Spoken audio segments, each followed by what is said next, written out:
আসসালামু আলাইকুম, কি অবস্থা? সবাই ভালো আছো নিশ্চয়ই। পূর্ব ঘোষণা অনুযায়ী আমরা আজকে 25টা প্রশ্ন সলভ করব। নাম দিয়েছি কুমিল্লা বিশ্ববিদ্যালয়।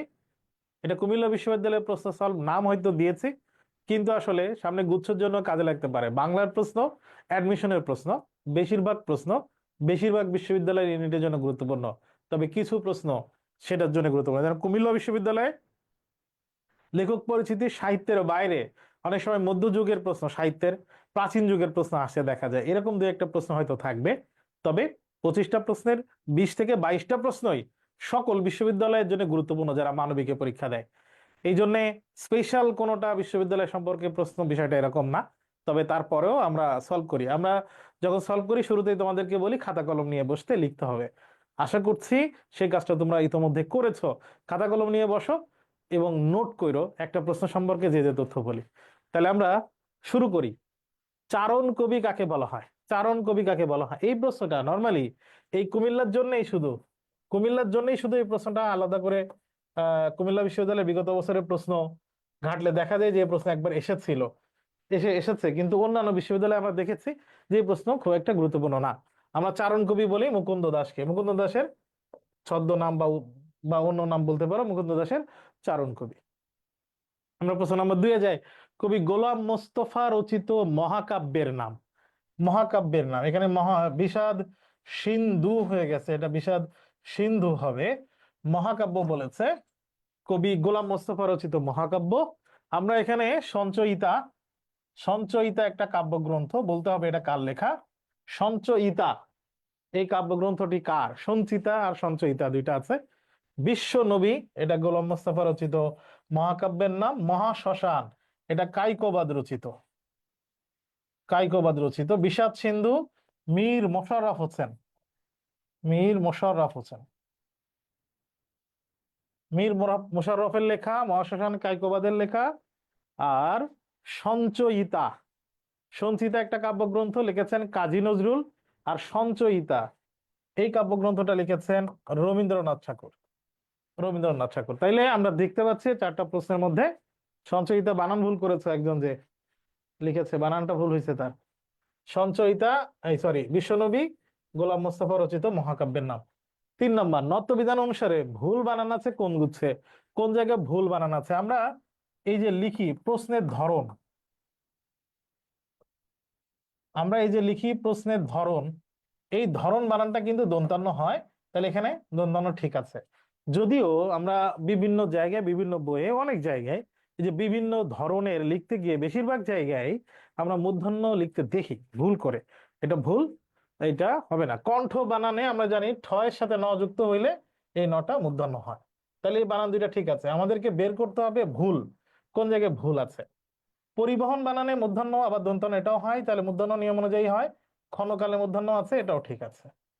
মূল্যায়ন বানানে দন্তান্ন হয়, সম্ভবত খুলনা বিশ্ববিদ্যালয়ের প্রশ্ন এটা ছিল। নিরূপণ, এখানে যেটা আছে রয় দীর্ঘকার, রয়ের পরে যদি প বর্গীয় বর্ণ প আছে, এরপরে না হলে সে নটা মূর্ধন্য হবে। এই দুইটা বানানো ঠিক আছে। তাহলে নিরূপণ বানান, মূল্যায়ন বানান, ধরন, কণ্ঠ, পরিবহন, ক্ষণকাল, এই 3টা অপশনে 2টা করে মোট 6টা বানান ছিল। আমরা এই প্রশ্ন যখন সলভ করছি এখানে ভুল আছে এটা জানা জরুরি, ঠিক আছে। বাকি 3টা অপশনে যে বানানগুলো ছিল এই বানানগুলো আমরা একটু লিখবো এক্ষুনি, খাতা কলম নিয়ে একবার লিখবো। দন্তান্ন এবং মূর্ধন্য পার্থক্য করে সিরিয়াসলি কিন্তু আমরা লিখি না, আমরা সেটাও লিখবো। লেখার ক্ষেত্রে যদি বলি তাহলে ভুল ভুল কম হয়। যেরকম নেত্রকোনা, কোনা বানানে মূর্ধন্য হয় না, কোনা বানানে দন্তান্ন হয়, কিন্তু কোন বানানে মূর্ধন্য হয়। গৃহকোণ কেন মূর্ধন্য হইল? দেখো এখানে গয়ের সাথে রি আছে, রি, র, এরপরে হ আছে, ক বর্গীয় বর্ণ আছে, তাহলে এরপরে যে নটা হইল এই নটা মূর্ধন্য হবে। গৃহকোণ বানানে মূর্ধন্য, নেত্রকোনা বানানে আবার দন্তান্ন। তাহলে আমরা যে মনে থাকবে আমাদের, এটা কখনো ভুল হবে না যদি আমরা লেখার সময় এভাবে পড়ি। নেত্রকোনা, নয় একা তয়রা ফলা, নেত্র কয়কারে কো, দন্তান্ন আকারে না, নেত্রকোনা। এইটা তোমাকে বিশ্বাসঘাতকতার পরিচয় দিবে না। এই যে তুমি মুখে বললা দন্তান্ন আকারে না, কো না, এই যে মুখে বললা, কানে শুনলা এবং লিখতেছো, চোখ দিয়ে দেখতেছো, এই ঘটনাটা যদি খুবই মনোযোগের সাথে হয় তাহলে এটা কখনো ভুলবা না। মনোযোগ ছাড়া যদি হয় আর বলো নাই, তাহলে এটা মনে রাখাটা একটু টাফ। তাহলে মনে রাখার ক্ষেত্রে এটা খুব জরুরি। ওই যে আমরা বলেছি যে আমাদের কোনো জিনিস পিকচার দিলে, ছবি দিলে সেটা মনে থাকে। পিকচার, এই পিকচারটা যদি তুমি চিন্তা করো এবং সামনে আসে, তাহলে এটা মনে থাকবে। নেত্রকোনা, গৃহকোণ। গৃহকোণ এরকম বলবা যে গয় রিকার হ, কয় ওকার মূর্ধন্য কোণ, গৃহকোণ, তাহলে এটা মনে থাকবে। এটা বলবো আর লিখবো, তাহলে ভুলবো না আমরা। তাহলে এখানে আমরা দেখলাম তিনটা অপশনে বানান ঠিক আছে, এই অপশনে বানান ঠিক নাই, 3 নম্বরটা উত্তর। 4 নম্বর প্রশ্ন, নিচের কোন শব্দটিতে অপপ্রয়োগ ঘটেছে? অপপ্রয়োগ, উপরযুক্ত বানানটা ঠিক আছে। উপরযুক্ত এর সন্ধি বিচ্ছেদ হচ্ছে এই যার সাথে জ আছে তার সাথে ই দেব, তাহলে আমি রস্যু প, জ উঠে গেল। জটা কার সাথে আছে? রেফের সাথে। রেফ মানে র, তার সাথে ই দিলাম, উপরি প্লাস, এখানে রস্যু আছে তাহলে উ লিখলাম, বাকি আছে যেটা কয় তাই লিখলাম। তাহলে উপরযুক্ত শব্দের সন্ধি বিচ্ছেদ কি? উপরি প্লাস উক্ত। তাহলে এটা ঠিক আছে, অপপ্রয়োগ ঘটে নাই। পরিবর্তমান, অনেকে আমরা ভুল করে বলি যে আসলে পরিবর্তনমান, পরিবর্তনমান, তাহলে পরিবর্তন দিয়ে আর মান হইতে পারে না, শব্দটা হবে পরিবর্তমান, যেটা পরিবর্তন হইতেছে, বারবার পরিবর্তন হইতেছে। এটা ঠিক আছে। শিক্ষার্থীগণ, এটাও ঠিক আছে। আয়ত্তাধীন, এটা ভুল। আয়ত্ত, এটা বললেই এনাফ। আয়ত্ত, এটা বললে এনাফ, আমার কন্ট্রোলে আছে। আয়ত্ত, এটুকু বললে এনাফ। আয়ত্তাধীন, আয়ত্তের আবার অধীন, আয়ত্ত মানেই অধীন, এটা দুইটা একই জাতীয় শব্দ ব্যবহার করলে অপপ্রয়োগ হয়, তাহলে এটা অপপ্রয়োগের দৃষ্টান্ত। আয়ত্ত উত্তর। 5 নম্বর, মহাপ্রাণ ধ্বনি কি? আমরা জানি বর্গীয় বর্ণ যে 5টা করে ভাগ আছে, এই বর্গের প্রথমটা অল্প প্রাণ, দ্বিতীয়টা মহাপ্রাণ, 3 নম্বরটা অল্প প্রাণ, 4 নম্বরটা মহাপ্রাণ, শেষেরটা নাসিক্য। তাহলে মহাপ্রাণ ধ্বনি যেহেতু চাইছে, তার মানে 2 নম্বর লাইন আর 4 নম্বর লাইনের বর্ণ হবে। আমরা এখানে দেখছি গ 3 নম্বর লাইন, তাহলে বাদ। ট ঠ ড এটাও 3 নম্বর লাইন বাদ। চ ছ জ এটাও 3 নম্বর লাইন বাদ। 3 নম্বর লাইনে অল্প প্রাণ হয়, আমাকে মহাপ্রাণ বের করতে হবে। তাহলে এখানে আমরা দেখছি খ অপ্রাণ ধ্বনি। এটা তো আমরা পারি, আমরা দেখেছি। ফেসবুকে যারা আছো, তোমরা ফেসবুকের কমেন্টে তো লিখতেছো, ঠিক আছে, খাতা কলম নিয়ে বইছো কিনা এবং খাতা কলমে লিখতেছো কিনা, জুমের লোকজনও খাতা কলমে লিখতেছো কিনা একটু বলো, দেখতে চাই যে তোমরা খাতা কলমটা ব্যবহার করতেছো। পড়ালেখা মানেই তো খাতা কলম, সেটাও ব্যবহার করতেছো, একটু দেখতে চাই। ফেসবুকের বাহিনী, একটু দেখতে চাই যে হ্যাঁ, খাতা কলম ব্যবহার করতেছো। 6 নম্বর, কোন বানানটি শুদ্ধ? এখানে শুদ্ধ আছে কোনটা? আমরা জানি পোস্ট বানান, পোস্ট বানানে দন্ত স হইতেছে, যদিও টয়ের সাথে স যুক্ত হলে সে সটা পেট কাটা স হয়, টয়ের সাথে স, কিন্তু আমরা জানি পোস্ট একটা বিদেশি শব্দ, তাহলে বিদেশি শব্দে দন্ত স হবে, ঠিক আছে। কিন্তু মাস্টার তো বিদেশি শব্দ, এখানে মূর্ধন্য স বাদ, দুই জায়গায় মূর্ধন্য স বাদ, দুই জায়গায় দন্ত স, তাহলে এটা ঠিক আছে। এই জায়গায় মূর্ধন্য স, এখানে দন্ত স, এটা ঠিক নেই। তাহলে পোস্ট মাস্টার দুইটাতেই দন্ত স হবে, খুবই কমন। ওসমান কোন ধরনের শব্দ? এখানে ধরনের লেখা আছে, এটা হবে ধরনের।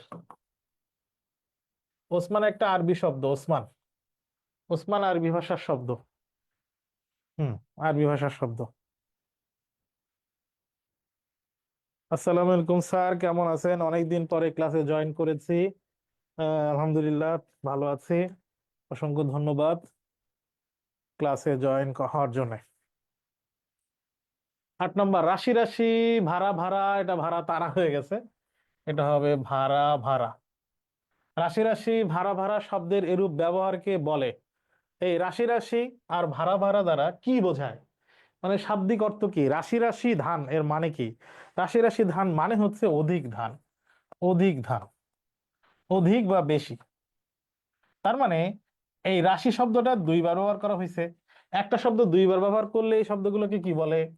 দ্বিরুক্তি শব্দ বলে। কি বলে? দ্বিরুক্তি শব্দ বলে। তো শব্দের দুইবার ব্যবহার, দ্বৈত শব্দের ব্যবহারকে আমরা বলি দ্বিরুক্তি শব্দ। তাহলে রাশি রাশি দ্বিরুক্তি শব্দ, তাহলে ভাড়া ভাড়া এটাও দ্বিরুক্তি শব্দ। তার মানে আমরা দেখলাম এখানে দ্বিরুক্তি শব্দের ব্যবহার আছে, রাশি রাশি ভাড়া ভাড়া। 1 নম্বর পয়েন্ট। 2 নম্বর পয়েন্ট হচ্ছে এখানে রাশি রাশি ভাড়া ভাড়া দ্বারা কি মিনিং দেয়, কি অর্থ দেয়? রাশি রাশি মানে বেশি বোঝায়, ভাড়া ভাড়া মানেও বেশি বোঝায়। রাশি রাশি মানে অধিক বোঝায়, ভাড়া ভাড়া মানেও বেশি বোঝায়। অধিক, বেশি বা বিপুলতা যদি প্রকাশ করে, বিপুলতা যদি প্রকাশ করে, দ্বিরুক্তি শব্দ যখন বিপুলতা প্রকাশ করবে, আধিক্য প্রকাশ পাবে, বেশি প্রকাশ পাবে, দ্বিরুক্তি শব্দের এই ধরনের ব্যবহার একটা বিশেষণ, এবং এই বিশেষণকে বলা হয় নির্ধারক বিশেষণ। আমি যদি বলি রাশি রাশি ধান,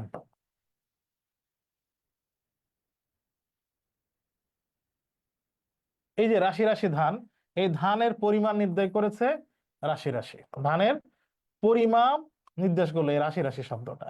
তাহলে ধানকে মডিফাই করছে, তাহলে এটা বিশেষণ হইতেছে। যে বিশেষণ আধিক্য প্রকাশ করে, বেশি বেশি প্রকাশ করে, সেই বিশেষণের নাম হচ্ছে নির্ধারক বিশেষণ। নির্ধারক বিশেষণ। তা নির্ধারক বিশেষণ কি বুঝছি একটু দেখতে চাই কমেন্টে, ফেসবুকে এবং জুমে। নির্ধারক যে বিশেষণ, এটা বুঝছি কিনা। দ্বিরুক্তি শব্দ যখন আধিক্য বা বেশি প্রকাশ করে, তখন ওই দ্বিরুক্তি শব্দটা একটা বিশেষণ হয়, এবং সে বিশেষণকে নির্ধারক বিশেষণ বলে। তুমি পড়তেছো, সামনে পরীক্ষা আছে, পরীক্ষায় আসতেও পারে, যদি নাও আসে, তোমার জীবনে কোনো শিক্ষার্থীকে পড়াইতে, কারো পড়াইতে গেলে এই নির্ধারক বিশেষণ কাজে লাগবে। বোঝাইতে পারবা কিনা? 9-10 ব্যাকরণ বলো, তুমি যেখানে পড়ো, অ্যাডমিশন পড়াও, এই নির্ধারক বিশেষণ দেখবো অনেক জায়গায় এসেছে। নির্ধারক বিশেষণটা জিনিসটা আমরা বুঝছি নিশ্চয়ই। 9 নাম্বার, তুমি না সেদিন এসেছিলে ওই যে ক্লাসে অনেক স্টুডেন্ট আসে, কথাবার্তা বলি আমরা, তো একজন স্টুডেন্ট বলতেছে যে স্যার, আমি এই গত ক্লাসে আপনি যে নোটটা দিয়েছিলেন আমি পাই নাই। তো তখন তুমি বলতেছিলে কেন, সবাইকে দিছিলাম, তুমি না ওই দিন এসেছিলে। কখন বলবে স্যার আমি ওই দিন আসি নাই? তখন আমরা সন্দেহ প্রকাশ করে অনেক সময় বলি কেন, তুমি না সেদিন এসেছিলে। এই যে সন্দেহ করে বলতেছি, তার মানে কি জিজ্ঞাসা করতেছি না, নিশ্চয়তা তো হচ্ছেই না।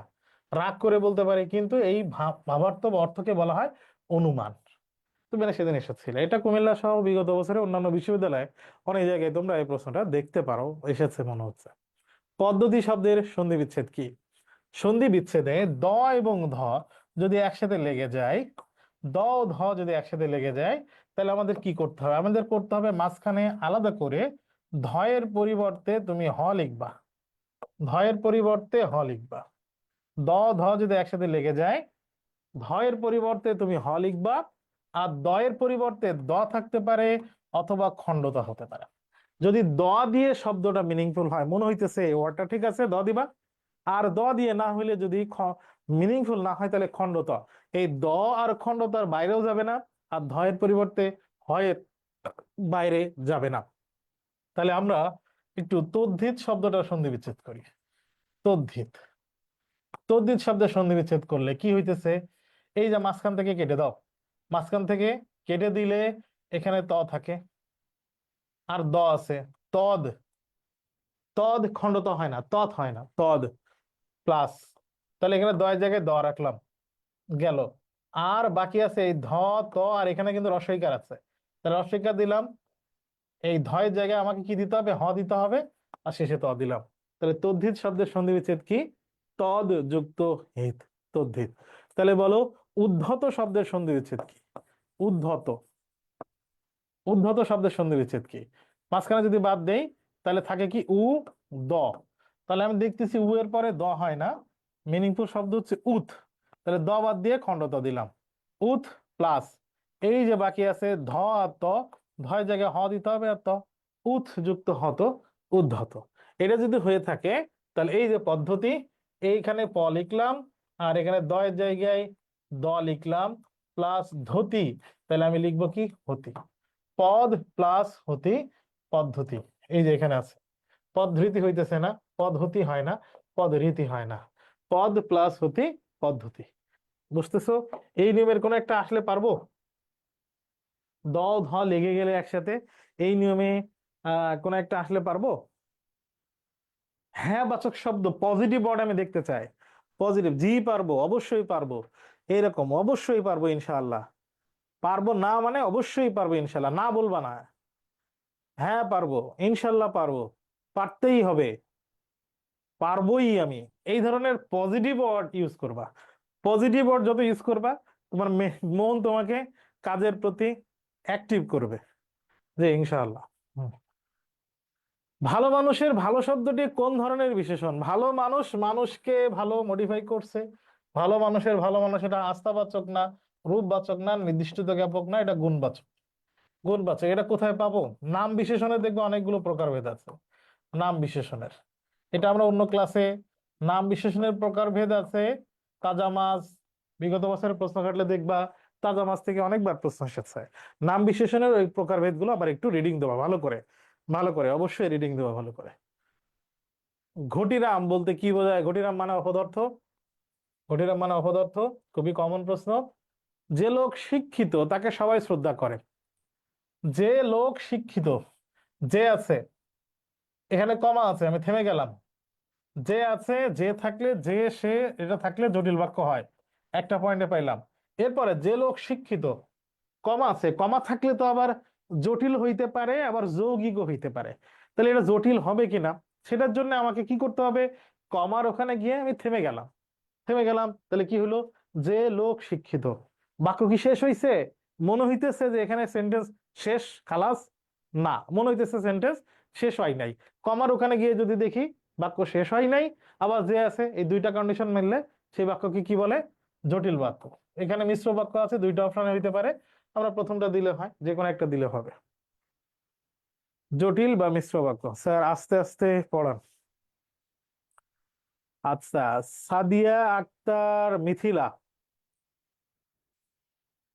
সাদিয়া আক্তার মিথিলা, সাদিয়া আক্তার মিথিলা, তুমি 26 ব্যাচের একাডেমিক কোর্সের কথা কইছো। তোমাদের জন্য বলি, আমরা একটু আগে আমাদের মিটিং ছিল, আমরা সিদ্ধান্ত নিয়েছি ইংরেজির 26 ব্যাচের একাডেমিক কোর্স অলরেডি, মানে একটু অ্যানাউন্সমেন্ট আকারে দিয়ে দিই। তোমরা যারা অনেকদিন থেকে আমাদের 26 ব্যাচের একাডেমিক কোর্স আসতেছে কিনা স্কুল অফ এক্সিলেন্সের, এটা নিয়ে অনেকদিন অনেকেই প্রশ্ন করেছো। তোমাদের জন্য নির্দেশনা হচ্ছে আহ আগামী শনিবার 26 ব্যাচের একাডেমিক কোর্সের লঞ্চিং হবে। প্রথম পত্র এবং দ্বিতীয় পত্রের আলাদা করে ক্লাস থাকবে, সপ্তাহে 2টা থেকে 3টা ক্লাস থাকবে। একটা কোর্স ফিও আমরা নির্ধারণ করেছি, সেটা অবশ্যই বেশি না, খুব সংক্ষেপে, এবং ডিসকাউন্টও থাকবে খুব অল্প টাকায়। প্রথম পত্র এবং দ্বিতীয় পত্র 26 ব্যাচের একবারে ধরে ধরে অনেকগুলো ক্লাস নিয়ে, কোর্স আউটলাইন নিয়ে, বিস্তারিত ব্যাখ্যা নিয়ে শনিবারে তোমাদের সাথে দেখা হচ্ছে। লঞ্চিং এবং কত টাকা কেমনে কি সব বিস্তারিত আলাপ হবে। আচ্ছা, তাহলে এই বাক্যের প্রশ্ন গেল। 14, যৌথ এর বিপরীত শব্দ কি? আমরা বলি না যৌথ কারবার বা যৌথ ব্যবসা, তাহলে যৌথ ব্যবসা করতেছি আমরা, হ্যাঁ, যৌথ ব্যবসা। তার মানে একসাথে 4-5 জন, 3 জন, 8 জন, 10 জন ব্যাখ্যা করতেছি, কিন্তু আমরা যৌথ করতে চাই না, যৌথ হইতেছে না, আমরা একক করতেছি। তাহলে যৌথ এর বিপরীত শব্দ হচ্ছে একক। একক। শুভক্ষণে জন্ম যার, শুভক্ষণ মানে ভালোক্ষণ, ভালো সময় জন্ম লাভ করছে, তাকে আমরা মহামানব বলতে পারি না, মনীষী বলবো না, শুভ জন্ম বলতে পারি, মনে হইতে পারে এটা হইতে পারে না, তাকে আমরা বলবো ক্ষণ জন্মা। শুভক্ষণে জন্ম যার, তাকে এক কথায় বলে ক্ষণ জন্মা। দেখে মনে হইতেছে অল্প সময় জন্মাইছিল, মারা গেছে, এরকম হইতে পারে। তাহলে শুভক্ষণে জন্ম যার এরকম ব্যক্তিকে বলা হয় ক্ষণ জন্মা। আনাড়ি শব্দের প্রকৃত অর্থ কি? আনাড়ি শব্দ মানে অনিপুণ। অনিপুণ, যেরকম আমি ধরে যদি বলি আমি বাংলা খুব ভালো পারি না, তার মানে আমি বাংলায় অনিপুণ, দক্ষতা আমার কম, আনাড়ি। অনাশ্রিত শব্দটি কোন সমাস? অনা, না বাচক, নন নেগেটিভ, নেতিবাচক। আবার অনাশ্রিত, এটা হচ্ছে নন বহুব্রী সমাস। নন বহুব্রী সমাস। অনাশ্রিত শব্দটি নন বহুব্রী সমাস। 17 নম্বর প্রশ্ন উত্তর নন বহুব্রী। 18, আব্দুল্লাহ উপন্যাসের লেখক কি? আব্দুল্লাহ উপন্যাসের লেখকের নাম কাজী ইমদাদুল হক। কাজী ইমদাদুল হকের উপন্যাস হচ্ছে আব্দুল্লাহ। আব্দুল্লাহ উপন্যাসের লেখক কাজী ইমদাদুল হক। তোমাদের কোশ্চেন হচ্ছে কাজী ইমদাদুল হকের আর মিনিমাম একটা উপন্যাসের নাম বলবা। কাজী ইমদাদুল হকের উপন্যাসের নাম আব্দুল্লাহ ছাড়া। কাজী ইমদাদুল হকের উপন্যাসের নাম আব্দুল্লাহ ছাড়া। 18 ক, ঠিক আছে। নুসরাত, সালমা, সবাই বলতেছে, রূপালী, খান ফাহাদ, খান ফাহাদও বলতেছে। 17-র উত্তর দিতেছে কেন এখন খান ফাহাদ? স্লো মনে হইতেছে, তুমি নেটের দিক থেকে তোমার কমেন্ট পরে আসতেছে কেন? ও, খান ফাহাদ এখন উত্তর দিছে 18 এ। 17-র গ উত্তর দিচ্ছে কারণ উত্তর। আমার প্রশ্ন হইতেছে, এই জুমের পোলাপান তোমরা কি নাই? কি ব্যাপার? গুগল মামারে জিগাইলে তো এতক্ষণ পেয়ে যাওয়ার কথা। কাজী ইমদাদুল হকের একটা উপন্যাস লিখেছি আমরা আব্দুল্লাহ। আব্দুল্লাহ ছাড়া কাজী ইমদাদুল হকের আর কোন উপন্যাসের নাম তোমরা জানো? একটা নাম বলো। আব্দুল্লাহ ছাড়া কাজী ইমদাদুল হকের আর একটা উপন্যাসের নাম। ফেসবুক কমেন্টেও পোলাপান এখনো লিখতে দেখতেছি না। আব্দুল্লাহ ছাড়া কাজী ইমদাদুল হকের আর একটা উপন্যাসের নাম। একটা পেয়েছি অলরেডি, একটা কমেন্ট অলরেডি পেয়েছি। দেখি ফেসবুক বাহিনী কি কইতেছে, কি কইতে চায়। হ্যাঁ, আখি জল, গুড, এই তো আখি জল লিখেছে, আখি জল নূরজাহান। ফেসবুক বাহিনী এখনো কোনো উত্তর লিখলো না। মিলন রাত্রি বানানি তো ভুল করছো।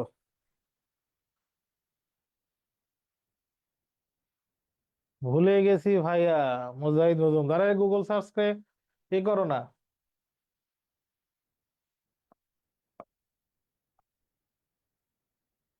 আখি জল মিলন রাত্রি,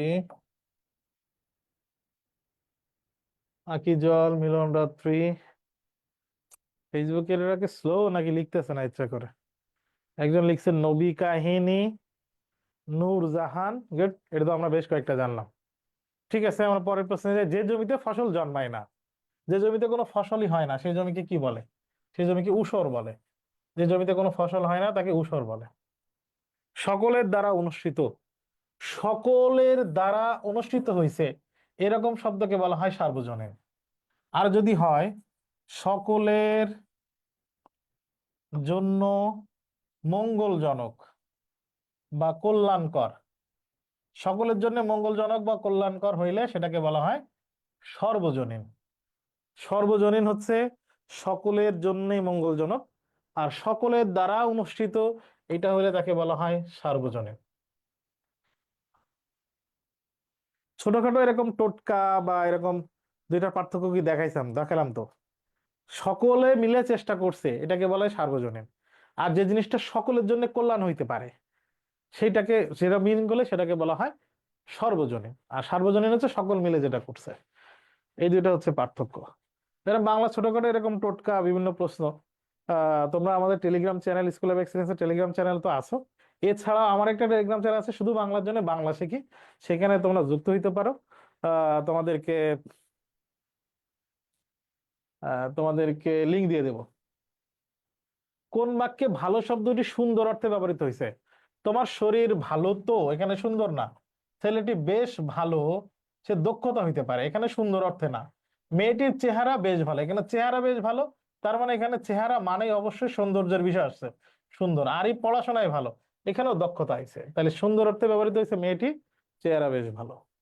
সাংবাদিক, সাংবাদিক শেষে উচ্চারণ হইতেছে কি ইক, এর একটা প্রত্যয় আছে, সেই প্রত্যয়টির নাম হচ্ছে ইসনিক। ইক বা ইসনিক, ইক বা ইসনিক প্রত্যয়। তাহলে সাংবাদিক শব্দের মূল শব্দ কি?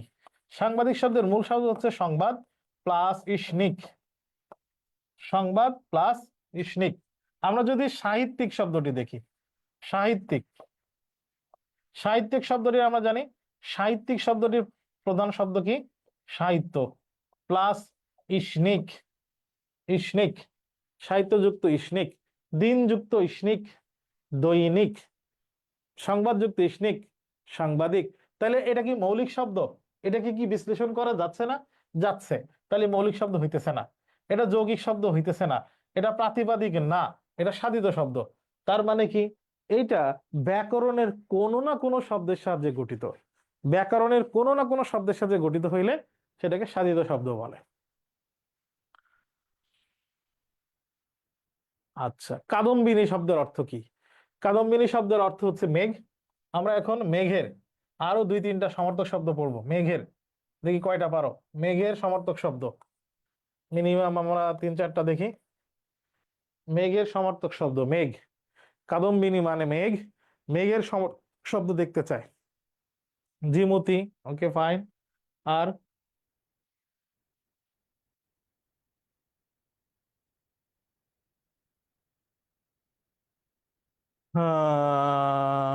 মেঘ, অম্বুদ, গুড, অম্বুদ মানে মেঘ। ঠিক আছে, জলদ মানে মেঘ, জলদ মানে মেঘ, বারিদ মানে মেঘ, বারিদ মানে মেঘ, নিরদ মানে মেঘ, নিরদ মানে মেঘ, ঠিক আছে। জলদ, বারিধর, জলধর, দর না, জলদর না। Okay, ঘন মানে মেঘ, ঘন মানে মেঘ, বলহক, বলহক মানে মেঘ, পরধর, গুড। মানব শব্দটি কোন প্রত্যয়, মানব শব্দটি কোন প্রত্যয়? মানব শব্দের শেষে ব বা অ যদি থাকে, শব্দের শেষে যদি ব লেখা থাকে বা অ উচ্চারণ হইতেছে, এখানে মানব মানে ব আছে বা শেষে অ আছে, তাহলে ইষ্ণ প্রত্যয় দিবা, ইষ্ণ, ইষ্ণ প্রত্যয় দিবা। তাহলে মানব এর প্রকৃতি প্রত্যয়, মানবের মূল অংশ হচ্ছে মনু যুক্ত ইষ্ণ সমান সমান মানব। তাইলে আমরা আর একটা শব্দ জানবো, দানব। দানব শব্দের প্রকৃতি প্রত্যয় কি? দনু যুক্ত ইষ্ণ সমান সমান সমান দানব। তাহলে মানব ও দানব, এই যে ইষ্ণ প্রত্যয়, ইষ্ণ প্রত্যয় একটা তদ্ধিত প্রত্যয়। তো এখানে কৃত আছে, এখানে কৃত আছে, বাদ দিলাম। এটা কি বাংলা তদ্ধিত? না, এটা সংস্কৃত তদ্ধিত প্রত্যয়। তদ্ধিত প্রত্যয় এটা বাংলা তদ্ধিত না, সংস্কৃত তদ্ধিত প্রত্যয়। কৃষ্ণ একটা সংস্কৃত তদ্ধিত প্রত্যয়। 25 নম্বর প্রশ্ন, বামেতর শব্দটির অর্থ কি? লেখা আছে বামেতর, কিন্তু বামেতর শব্দ মানে হচ্ছে ডান। বামেতর শব্দ, কিন্তু বামেতর শব্দের অর্থ হচ্ছে ডান। এই ছিল আমাদের আজকের প্রশ্ন সলভ। দেখো তোমাদের সাথে এই অনশট লাইভ ক্লাসে, মানে আমাদের পেইড ব্যাচের সাথে ক্লাসের সাথে সংযুক্ত রেখে অনশট লাইভ ক্লাস, আর এরপরে আর একটা হবে যেটা গুচ্ছের অনশট। গুচ্ছের 2টা মডেল টেস্ট তোমরা পাবা, 35টা 35টা করে, এবং একটা সলভ ক্লাস হবে আলাদা গুচ্ছের। এরপরে এই বছরের ভর্তি কার্যক্রম, অ্যাডমিশনের কার্যক্রম, মানে আমাদের পেইড ব্যাচের সাথে যারা ছিল তাদের সাথে শেষ হবে। তার মানে এই বছরের পেইড ব্যাচের ভর্তির বা অ্যাডমিশনের যে কার্যক্রমের বাংলার লাস্ট ক্লাসের আগের ক্লাস আজকে। আর যারা ফেসবুকে আমাদের সাথে যুক্ত আছো, আমাদের এই ধরনের অনেকগুলো কার্যক্রম আছে, ফ্রি ক্লাস হয় আমাদের সপ্তাহে প্রত্যেক দিনই, রাত 10টায়, 10টায় হয়, 10:30টায় হয়, টাইম চেঞ্জ হয়ে কখনো 7টা 8টা হইতে পারে। আমরা অ্যানাউন্সমেন্ট দিই আমাদের পেজে এবং টেলিগ্রাম চ্যানেলে। স্কুল অফ এক্সিলেন্সের এই কাজে আমরা চাই তোমরা আমাদেরকে অনুপ্রেরণা দাও, বেশি বেশি করে আমাদের সাথে থেকে। তোমরা উপকার হবে তোমাদের, এবং আমাদেরকে তোমরা অনুপ্রেরণা দিবে, তোমাদের আমাদের সাথে থাকা পথ চলা আমাদেরকে অনুপ্রাণিত করে। এরকম সামনে অনেক ক্লাস নিয়ে তোমাদের অনুপ্রেরণা নিয়ে আবার দেখা হবে। ততক্ষণ ভালো থাকো, সুস্থ থাকো। আসসালামু আলাইকুম।